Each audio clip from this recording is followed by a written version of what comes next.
इस ट्यूब को स्टाइल कहते हैं और स्टाइल से नीचे एक फूला हुआ हिस्सा होता है जिसे ओवरी कहते हैं। तो स्टिग्मा, स्टाइल और ओवरी, ये ओवरी ये गाइनीशियम के 3 हिस्से हैं।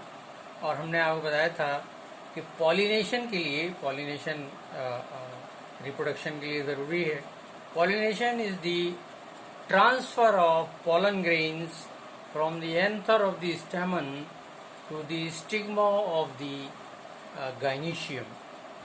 और ये पॉलिनेशन अगर एक ही फ्लावर में उसी फ्लावर के स्टेमन के एंथर से pollen grains सेम फ्लावर के गाइनीशियम की स्टिग्मा तक पहुंच जाएं, it is called self pollination. और अगर ये pollen grains किसी दूसरे फ्लावर, लेकिन दूसरा flower must be of the same species, दूसरे फ्लावर यानी दूसरे पौधे के फ्लावर के गाइनीशियम की स्टिग्मा तक पहुंच जाएं, तो ये है क्रॉस पॉलिनेशन। 2 तरह के पॉलिनेशन होते हैं, सेल्फ पॉलिनेशन और क्रॉस पॉलिनेशन। और पॉलिनेशन, क्योंकि फ्लावर्स जो हैं वो खुद ब खुद ये काम नहीं कर सकते, तो नेचर ने इनको कुछ एजेंट्स, कुछ एजेंसियां इनको प्रोवाइड की हैं। उनमें इंसेक्ट्स हैं, यानी पॉलिनेशन बाय इंसेक्ट्स, विंड है हवा, पॉलिनेशन बाय विंड, पानी है वाटर, पॉलिनेशन बाय वाटर, और एनिमल्स भी, बहुत सारे एनिमल्स भी इसमें मदद करते हैं, तो पॉलिनेशन बाय एनिमल्स। हमने आपको बताया था कि pollination by insect, insect pollinate करने में जब ही मदद करेंगे जब फ्लावर उनको अपनी तरफ अट्रैक्ट करे। तो इस अट्रैक्शन के लिए they produce very colourful flowers, bright colours, smell and large quantity of nectar they produce. उसके लालच में जो इंसेक्ट्स हैं वो इन फ्लावर्स को विजिट करते हैं, and during this visit the pollen grains stick to their body, and when the same insect when enters into the another flower, these pollen grains from that insect's body reach the stigma. Wind pollination, wind pollination के लिए ज़रूरी नहीं है कि बहुत ज़्यादा खूबसूरत फूल हों, बहुत नेचर का मामला है आपस में, तो लेकिन विंड के लिए नंबर ऑफ pollen grains बहुत होना चाहिए, and the pollen grains must be very light in weight, ताकि वो हवा में आसानी से उड़ें। गेहूं और चावल के pollen grains ऐसे ही हैं, they are dry, very light, and when the wind is there they blow up and they reach the another flowers. Pollination is completed by wind. Water pollination में सबसे अच्छा उदाहरण है वेलिस्नेरिया। एक प्लांट है जो पानी में डूबकर ही डेवलप करता है, अंदर पानी में डूबा रहता है। तो जब उसके male flowers when they get matured they detach themselves from the main plant and they float on the surface of the water. और जब ये तैरते तैरते किसी फीमेल फ्लावर्स तक पहुंचते हैं तो वहाँ पर फिर इनके पॉलन्स का वहाँ तक रसाई हो जाती है, वहाँ तक पहुँच जाते हैं स्टिग्मा तक, और इस तरह से water helps in pollination. Animals में बैट्स हैं, बर्ड्स हैं, गिलहरियाँ हैं, स्क्वेरल्स हैं, ये सब भी मदद करते हैं पॉलिनेशन में।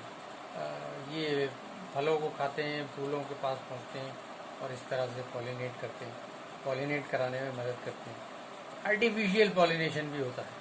आर्टिफिशियली पॉलिनेशन में आप किसी भी एक फ्लावर से ब्रश की मदद से pollen grains कलेक्ट करके फ्लावर की स्टिग्मा पे जाके आप शेड कर सकते हैं। उसको टच करेंगे तो कुछ pollen grains उसकी स्टिग्मा पर जमा हो जाएंगे। इस तरह से आर्टिफिशियल पॉलिनेशन भी होता है। और इस पॉलिनेशन के बाद मसला शुरू होता है फर्टिलाइजेशन का। तो देखिए, ये आपके सामने जो बनी हुई है, इसको हम और ज़रा बड़ा बना लेते हैं ताकि फर्टिलाइजेशन का मामला समझ में आ जाए।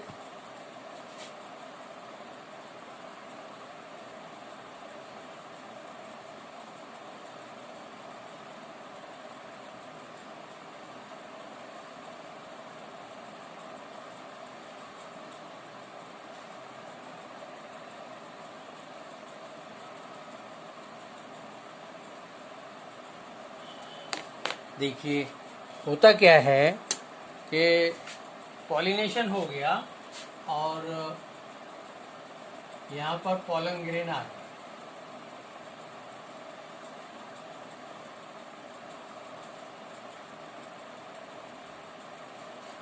अब पॉलन ग्रेन में एक हैप्लॉइड न्यूक्लियस है, एक न्यूक्लियस है, उस न्यूक्लियस को यहाँ आना है ओव्यूल तक। उसके लिए पॉलन ग्रेन एक ट्यूब बनाना शुरू करता है, ट्यूब, पॉलन ट्यूब।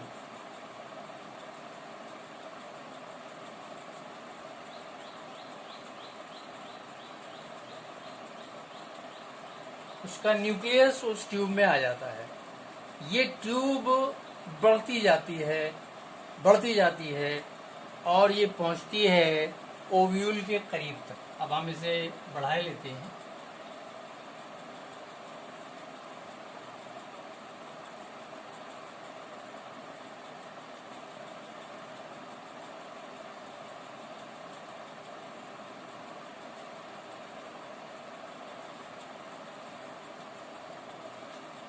और ये बढ़ते बढ़ते ओव्यूल तक पहुंच जाती है। ओव्यूल में भी एक एग है, एक हैप्लॉइड न्यूक्लियस है, फीमेल हैप्लॉइड न्यूक्लियस। वहां तक ये ट्यूब इसको ले आती है, इस न्यूक्लियस को, पॉलन ग्रेन के इस हैप्लॉइड न्यूक्लियस को pollen tube,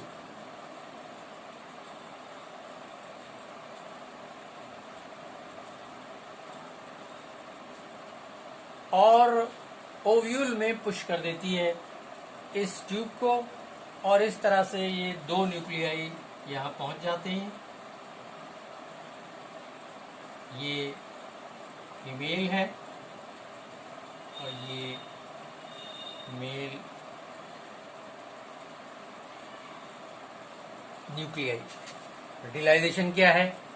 fertilisation is the fusion of male and female gametes to form a zygote। zygote क्या है? एक डिप्लॉइड सेल है। तो दो हैप्लॉइड, हैप्लॉइड का मतलब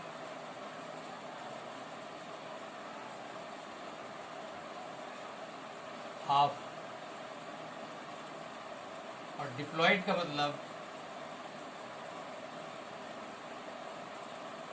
डबल, डबल हाफ।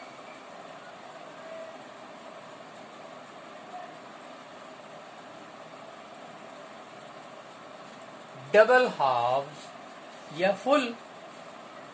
तो दो हैप्लॉइड सेल्स, दो haploid gamete when fused together to form a zygote, a diploid zygote, a full zygote, full means जिसमें उस स्पीशीज के टोटल नंबर ऑफ क्रोमोसोम्स हो। इसका मतलब जो पॉलन ग्रेन है उसके अंदर हैप्लॉइड न्यूक्लियस है, आधे क्रोमोसोम्स हैं, और जो ओव्यूल है उसके अंदर भी हैप्लॉइड न्यूक्लियस है, फीमेल हैप्लॉइड न्यूक्लियस, उसमें भी आधे क्रोमोसोम्स हैं उस स्पीशीज के। When these two haploid gametes, the male and female, fuse together, they form a diploid zygote, and this process is called fertilization। इस तरह से फर्टिलाइजेशन पूरा होता है। और अब इसके आगे का जो अब पूरी एक सोमेटिक सेल तैयार हो गई है, जाइगोट तैयार हो गया है। अब इस जाइगोट से डेवलपमेंट होगा और इस जाइगोट से डेवलपमेंट के बाद एक सीड बनेगा और सीड के अंदर मेल और फीमेल दोनों कैरेक्टर्स अपनी फुल पावर में मौजूद हैं। तो जब ये सीड बनेगा तो इसमें उस प्लांट की सारी प्रॉपर्टीज होंगी, और इस सीड को अगर कहीं सो किया जाएगा तो एक नया प्लांट निकलेगा।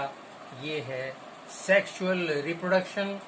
और जो ओवरी है, कुछ प्लांट्स में इस ओवरी से फ्रूट बनेगा।